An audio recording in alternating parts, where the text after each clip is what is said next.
সুন্দরবন পৃথিবীর সবথেকে বড় ম্যানগ্রোভ বন বা লবণাক্ত বন অঞ্চল। সুন্দরবনের মোট আয়তন 10,000 বর্গ কিলোমিটার। এটা যৌথভাবে বাংলাদেশ এবং ভারতে অবস্থিত। সুন্দরবনের বাংলাদেশের আয়তনের সংখ্যা হচ্ছে 6,517 কিলোমিটার। সুন্দরবনটা খুলনা, বাগেরহাট, সাতক্ষীরা, পটুয়াখালী, বরগুনা অঞ্চলে পড়েছে বাংলাদেশের ভিতরে।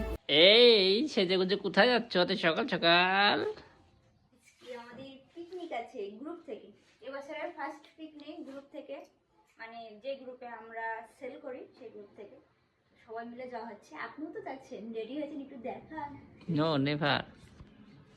এই যে আপনাদের ভাইয়া, ওরে বাবা কি হ্যান্ডসাম লাগছে, সঙ্গে আমার আম্মু যাচ্ছে। আজকের পিকনিকের প্রত্যেকটা মুহূর্ত আপনাদের সাথে শেয়ার করব, আশা করি ভালো লাগবে।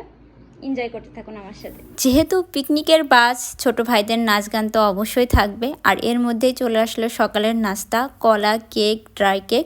আমি আর আম্মু খুব আরাম করে এগুলো খালাম, আর এর ফাঁকে আমার হাজব্যান্ড খুব সুন্দর করে কলা, কেক, ড্রাই কেকগুলো ফ্রি করে বেড়াচ্ছিল, মানে সবাইকে দিচ্ছিল। মাঝখানে একটু দিয়েছিল ব্রতি, যেখান থেকে আমি একটা সুন্দর কিউট ফুল চুরি করে নিয়ে আসি এবং আমার হাজব্যান্ডকে বলি আই লাভ ইউ। আর এই আনন্দ আহ্লাদের মধ্যে আমরা পৌঁছে যাই মুংলায়। যখন পৌঁছাই তখন দুপুর হয়ে গিয়েছিল, তাই সিদ্ধান্ত হয় যে আমরা প্রথমে খাওয়া দাওয়া করবো। খাওয়া দাওয়ার মেনুতে ছিল গরুর মাংস, সাদা ভাত, ডাল, স্যালাড, ডিম আর ছিল পাঁপড়। খুব দুর্দান্ত অ্যারেঞ্জমেন্ট হয়েছিল, আর এই টোটাল অ্যারেঞ্জমেন্টটা করেছিল প্রান্ত ভাইয়া, যে আমাদের গ্রুপের ওনার। থ্যাংক ইউ সো মাচ ভাইয়া, এত সুন্দর একটা পিকনিকের অ্যারেঞ্জমেন্ট করার জন্য।